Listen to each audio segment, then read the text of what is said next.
Greetings all, welcome to Everything Borrowed, where we sit down to share stories and have conversations with entrepreneurs to artists and everyone in between.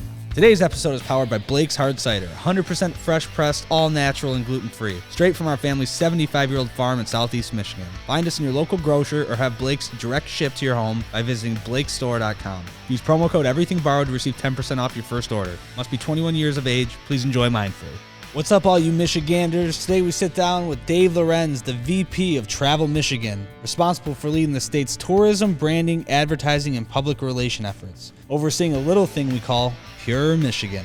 That's right, this is the man who brought us those wonderful commercials that highlight our amazing great state. Join us as we sit down and learn about the Great Lakes State and some of our best kept secrets. Enjoy. Dave, how are you? I'm doing okay. How are you? So great. Thank you for spending some time with us today. You bet. Where are you located? So we're in Armada, Michigan, one of the coolest little towns in Armada you probably never heard of. I certainly know Armada. Oh, you do? Bet. Okay. Whereabouts are you?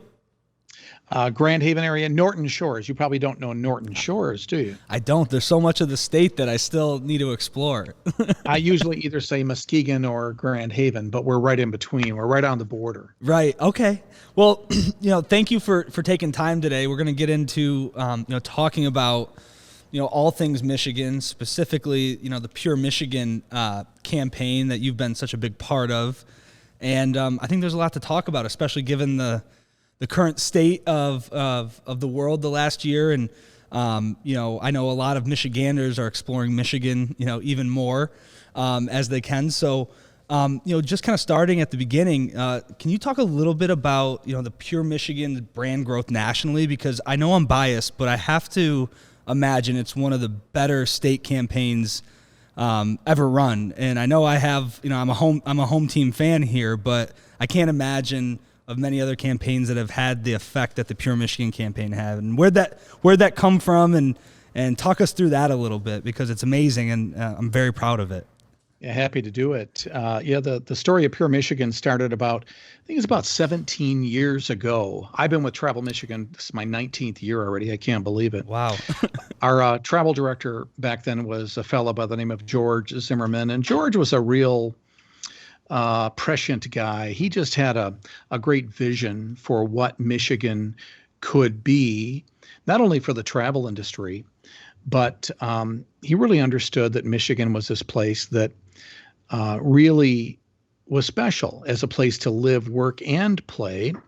But the problem was we weren't seriously promoting the state.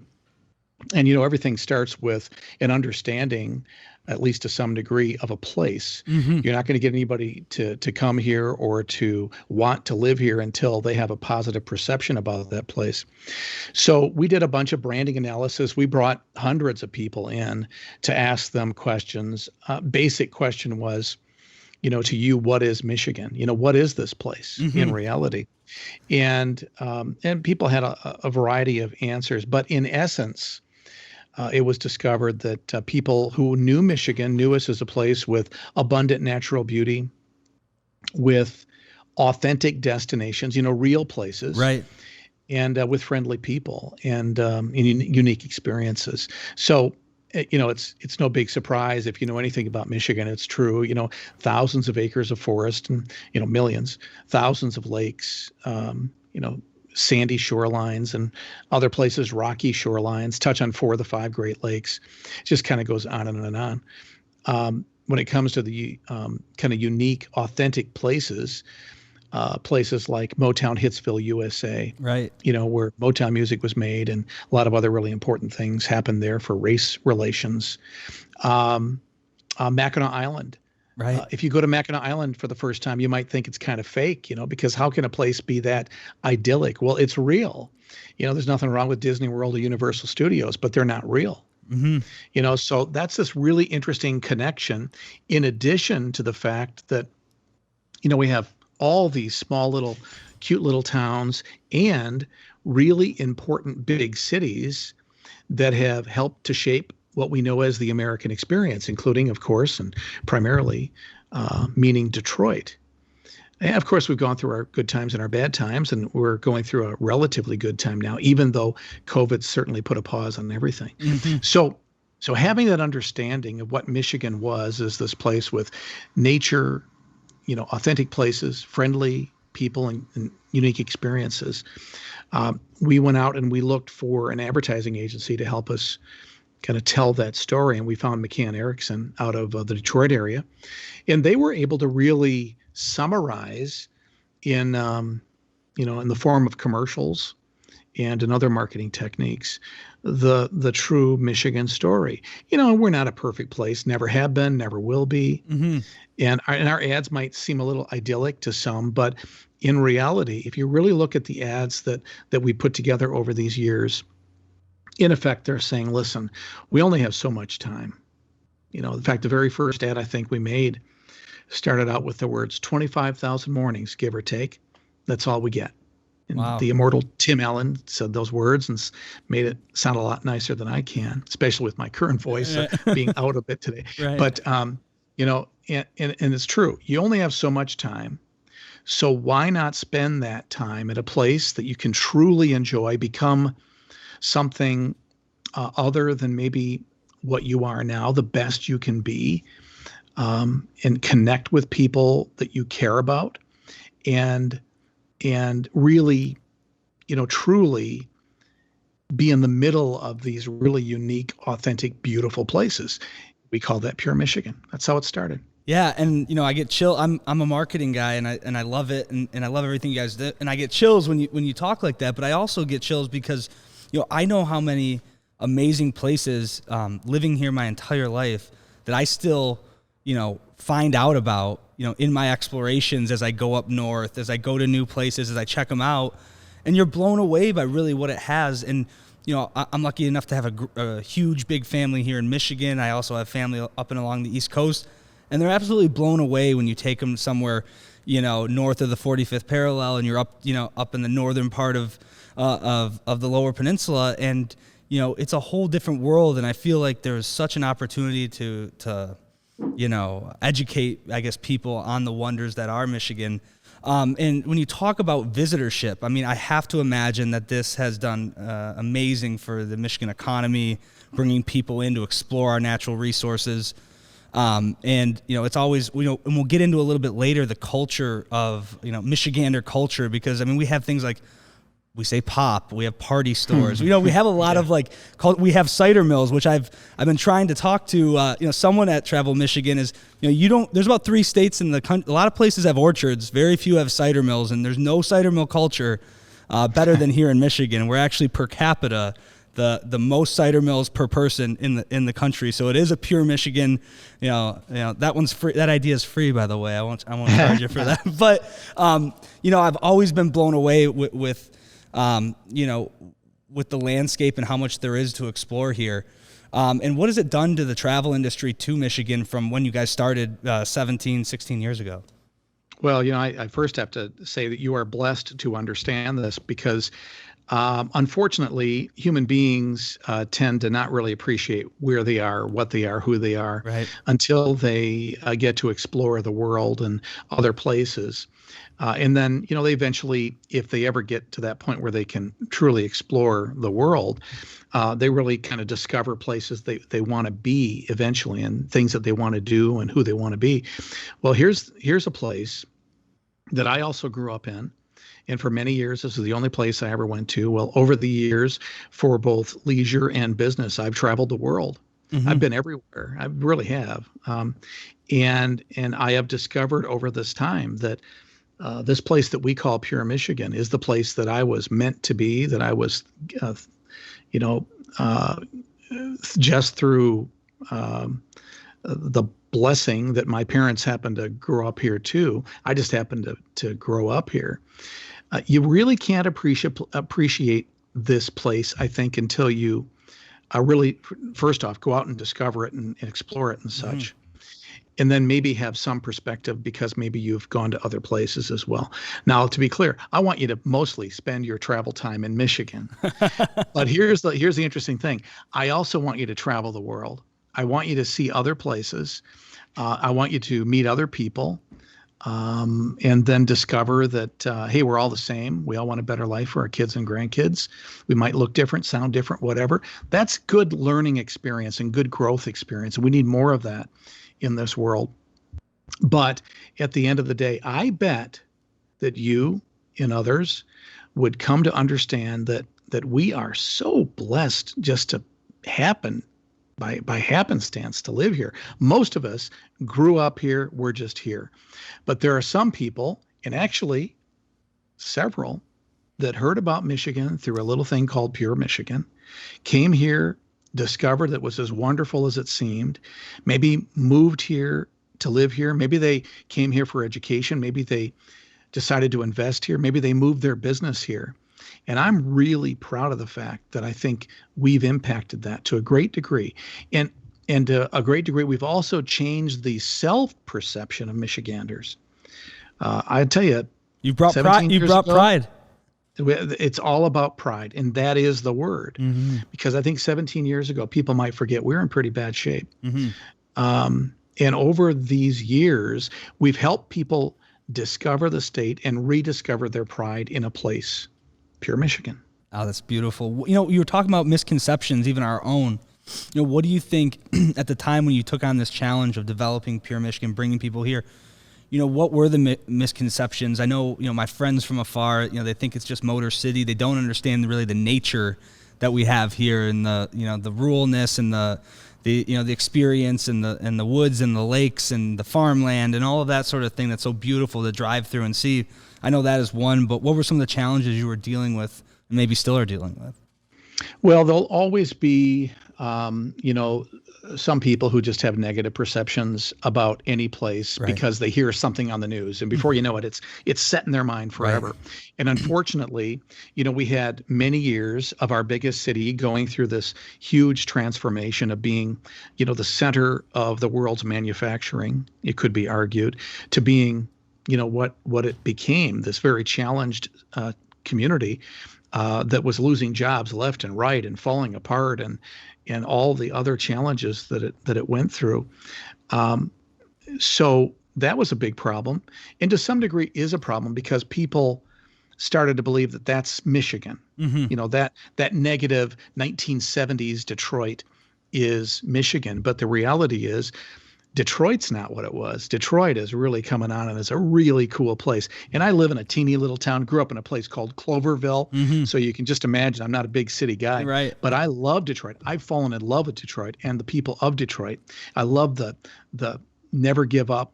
We'll find anybody we need to right. become better at who we are. I love that attitude. I love the friendliness. I love the diversity. It's even becoming more diverse today. I love all that. Yeah. But that was a negative for a while. And then you hear certain things pop up, like the very big challenge of the water situation in Flint mm-hmm. and other things, right? That have popped up. And we know the even just recently, the people carrying guns in the Capitol or whatever. Right. Those are all huge negatives because they don't really reflect who we really are, number one. If that's who we were, well, that's who we were, but it's not. Right. And then they change people's perception about who we are and what we are. Right. So Pure Michigan gets to kind of set the record straight. When we're out there and telling the country and telling the world that this is who we are, this is our perspective of who we are, and come on over here and check us out. Right. Try it out. Try it out for yourself. And that's the discussion that we really want to start. We want to invite them to come over. And then form their own opinions of who we are from having let the experience speak for itself, and the people right. speak for themselves. And that's one of the things I always said, when I often, I felt like I had to defend Detroit or, being from Metro Detroit to my friends in other cities and states and people who don't really get it. But I also I put the Pure Michigan thing as generally the way in which the state is. And then I kind of have a thinking around Detroit that I'm also very proud of, but that grit and that roughness and that industriousness that's there is also the reason why that's where we get the musicians from. That's where we get the art. That's where we get the artists from. That's where we get kind of this mentality from that I think is something kind of almost, unique within the Pure Michigan thing. It's a purely Detroit thing, and it's something that I think is why we have, for the size we are and kind of what we have, we've brought so much to the country and to the world, through our artists, through our creation, through our, ingenuity, things of that nature. So I always kind of package that in my world, in my thinking, in my talking, around a sense of pride. And I think you're starting to see that pop up and that spirit pop up in, these areas within Metro Detroit that are kind of, bubbling with that type of life and expression. So, it's something I'm pretty proud of, as I'm watching it evolve, from my vantage You should point. be. Yeah. Well, and this is the thing, I grew up in Muskegon, in the Muskegon area. Yeah. And I can tell you, when I went to college in Kalamazoo, I didn't really proudly say I was from Muskegon, because Muskegon was going through the same challenges of any other manufacturing town or formerly manufacturing town, all this change. But over time, because of the fact that people were going through challenge and they were going through it together, and eventually they found how to work together and make something new out of a community, I was able to finally be proud of being able to say again, hey, I'm from Muskegon, and be proud of it. If I were from Detroit today, or if I were living in Birmingham or Rochester or whatever, I'd say I'm from Detroit. Nothing against those other really cool little towns, smaller towns. But the fact is, we can all share in the pride that we have for a community that has gone through really difficult times. And there's something that's cool about a place that finds its way out of trouble.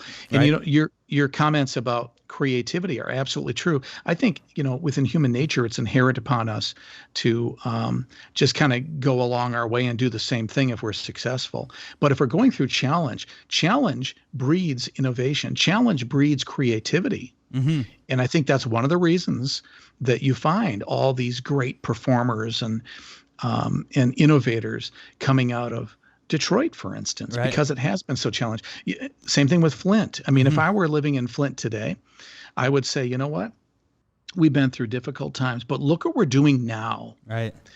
If you've not been there for a while, check out the downtown Flint area. I do the Crim race every year. Downtown's beautiful. It's amazing. I want to do that myself. Well, the thing is, it's another great example of a town that's been through tough times and then went through some other challenges, but over that experience found a way to come together and to become the new whatever they're going to be. And it's a pretty cool place. Yeah. And, I'm not that far from it. So, I get to experience it quite a bit, and it's going through its own, reemergence and resurgence. And, when you talk about people visiting and where they end up, are they going to Detroit? Is it all Traverse City? Is it all northern Michigan? Where is it a little bit of everywhere? Where are we seeing, people flock to, and from where are they coming? They coming from all over the country?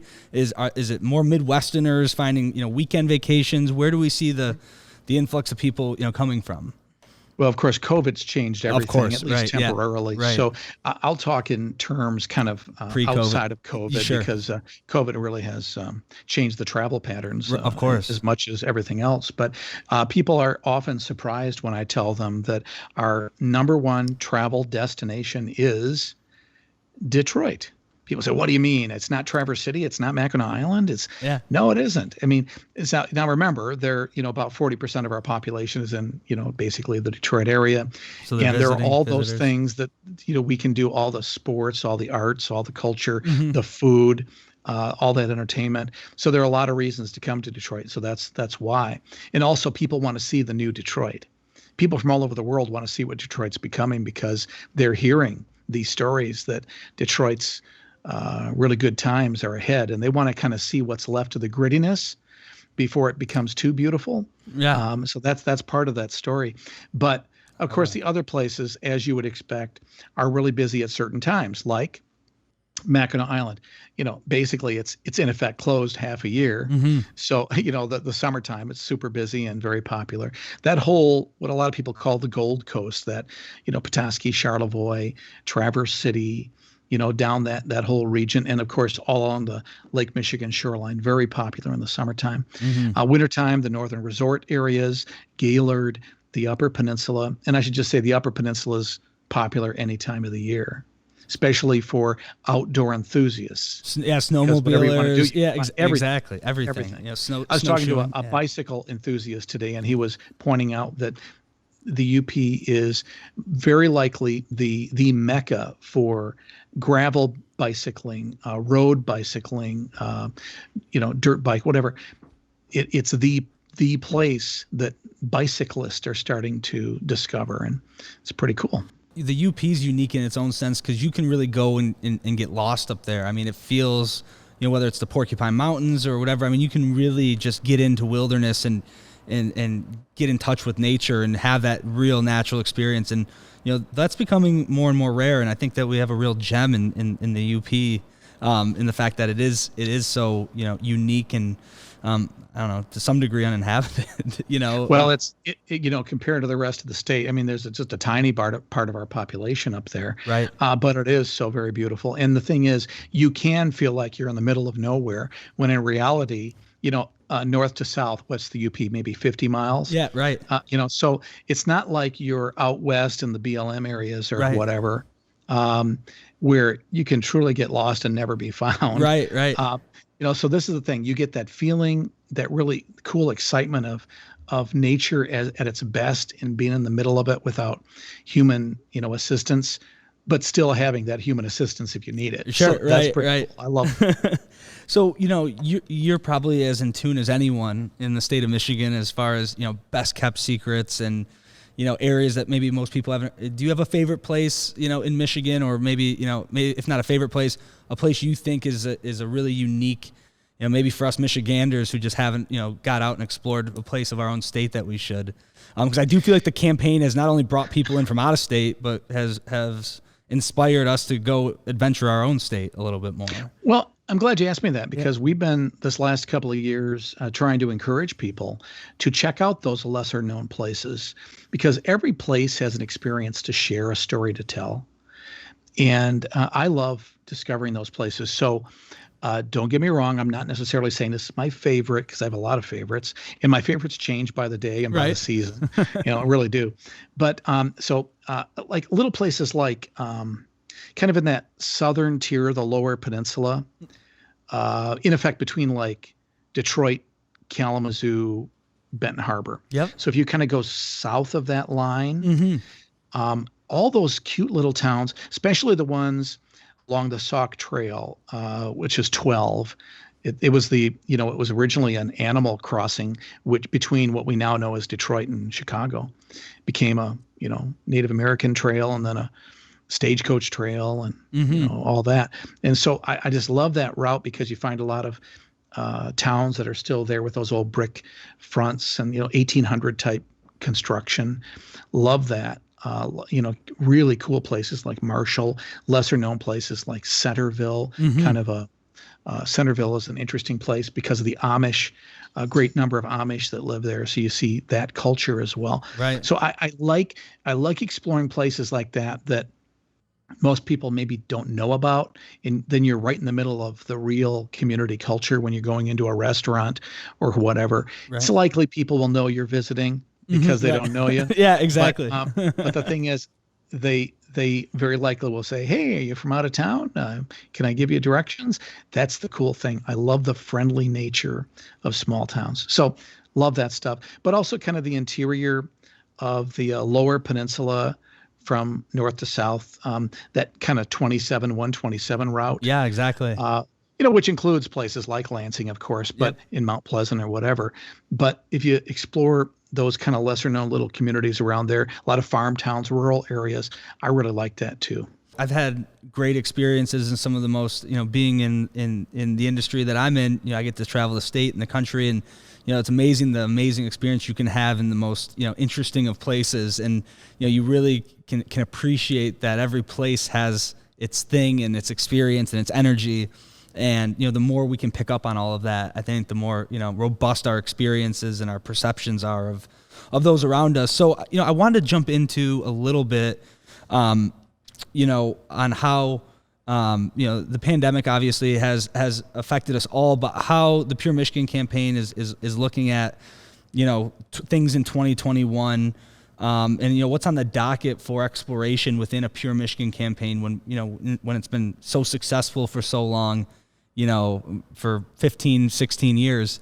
I mean, is there just more and more Pure Michigan to uncover? What do you guys look at as a 2021, kind of thinking, and how do you think about the evolution of that story, of telling our story? Well, as you point out, COVID's changed everything, and not forever, but Right. some things will be new and different forever, and some of those things are good, by the way, because innovation will come. We talked about how challenge leads to innovation. Yes. COVID was a big challenge. Yes. Is a big challenge. Yes. But here's the thing: travel sentiment is improving dramatically fast. I mean, just in the last month or so. 30 points in difference of. That's great to hear. When people are saying, "Hey, are you ready to start thinking about travel and planning your travel?" Well, now almost everybody is saying they're going to travel within 6 months because they're seeing the vaccines have been getting out there and less people are getting sick. The numbers are getting much better. So we're starting to get on the other side of battling this horrible thing. So as sentiment improves, we need to be out there to provide information, to inspire people, to dream, to plan for the future, to make their bookings now, because this summer is going to be super, super busy. Right.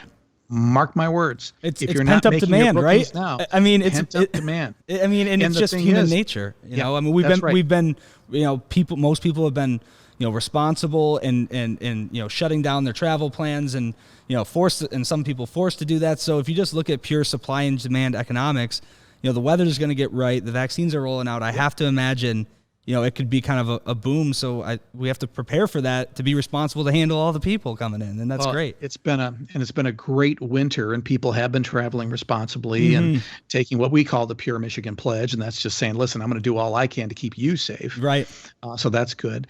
And so now most people don't like to travel in the wintertime. My favorite time, but I know that's unique. Right.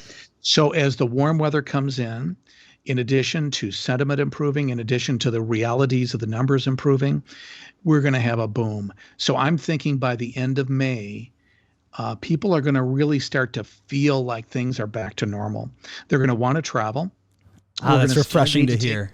Well, we're going to still need to take care of the precautions and the, protocols to, wear a mask, keep our hands clean, all that stuff. So I'm hoping that people will pay attention to, all the rules of the road to get out there. And if they do, I think that will even bolster more travel, because that means we will safely be traveling and enjoying things. So this summer is going to be super busy into the fall, into the winter. And I think for a couple of years, just because people will be able to better appreciate their ability to freely travel. You're going to see a lot of people staying in the States, people not really traveling internationally from America to international locations as much as maybe they might have before. Interestingly enough, I think that the international travelers are going to want to come to America at the same time for different reasons, right? Political and otherwise. Sure. So I think that it's going to be really busy. We're going to do our best to make it as busy as possible, because we need to get our businesses back in order. Yeah. I mean, restaurants, retailers, man, they've been been wrecked. That's great to hear you say that. And you guys have done so much to bolster businesses and support the economy of so many different towns and villages and restaurants and things that are really important to all of us as we explore the state.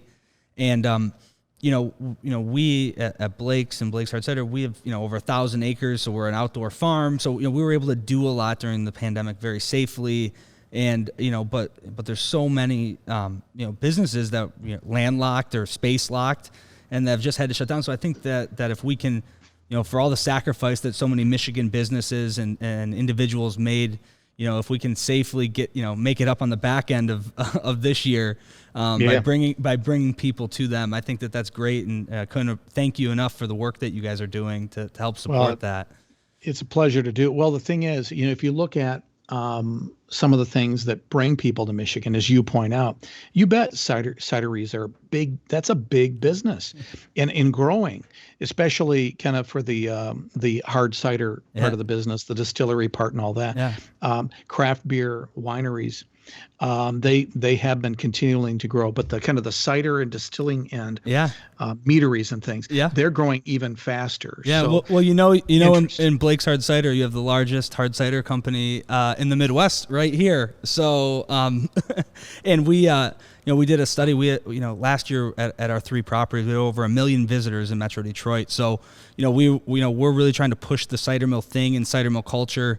And, it's something as growing up a 3rd-generation farmer, I've always been very proud of, because as you go on these farm tours and you go to the Pac, Northwest, and you go to the Northeast and you go Maine, some of these places, you'll go around, you see a lot of people with apple orchards. But, one thing that I picked up in my travels is they don't really do the cider mill thing like we do it, like the cider donuts, that fall deal. It's a little bit of a different thing. And I still haven't gotten into, I should, as it's kind of my area of expertise by default, kind of understand those differences a little bit more, but it's definitely a unique experience here, and, one that we're proud to promote and to help support. Yeah. So, well, the thing is, people may be surprised to know that, we are in the top, 2 or 3 states when it comes to apple production. Number 3. I thought it was 3. Yep, we're number 3. And we're the 2nd most agriculturally diverse state in the country. And people always say, why do you always talk about agriculture? Well, because agriculture is so connected with the travel and tourism world in every way. Like what we talked about, craft beer, wineries, these things. Yes. You'd say, well, that's not tourism. Yes, it is. Right. And then so many other ways, all the locally sourced foods that many of our restaurants like to use, so we are so connected in so many ways. Yeah. Well, I think that, again, I can't thank you enough for, being a proponent of the state, and, you've been, one of the, the godfathers of, bringing back that pride to our state and giving us, kind of a channel to show and tell our family and friends abroad about, the place we live. And, can't thank you enough for that opportunity to do that and to share that. Well, it truly is a pleasure to be able to do this. We have a small little team of 10 people in Lansing, and then we use the very talented resources of McCann and a few other agencies that keep us going. And even as our budget has decreased dramatically over a couple of years ago, we'll continue to do our best. And I'm hoping that through budget increases in the future, we'll be able to continue to grow the industry, bring more jobs, more economic vitality to the state down the road as well. That's great. And if people want to follow, the Pure Michigan campaign, the Travel Michigan deal, how do they find you? How do they get involved? How do they see what you have to offer and what and use the resources that you have available? Well, if you've ever seen or heard any of our ads, Tim Allen always ends it with, your trip begins at michigan.org. And we literally mean that. Before you take your travel, go to michigan.org, learn about your experience and kind of study up on it a little bit and know what to expect. And that'll save a lot of time when you're there of just kind of wandering around saying, what do we want to do? It's a great way to travel, to be prepared, but not too much. So your trip begins at michigan.org, and we'll see you there. Hey, thanks again for the time. And this fall, we'll have to get you out on a Pure Michigan cider mill trip, and maybe I'll give you a little tour if you got the day, and we'll take you to some of the hidden gems that you've never heard of. Oh, I would love that. I would love to see it. So look forward to it. Yeah, thank you, Dave. Have a great one. See you. Thank you. Thanks for tuning in, everyone. You can find Everything Borrowed on YouTube, Apple Podcasts, Spotify, and iHeartRadio. Show your support and drop a 5-star review to help more people find our channel. Don't forget to subscribe. Stay up to date with us on Facebook, Instagram, and everythingborrowedpodcast.com. EBP is produced by Chelsea Cox, Jason Brown, and Vox Adams. Edited and filmed by Nick Ferguson. Art is by Adam Yarborough. Everything Borrowed is an after-hours media production. Copyright 2021.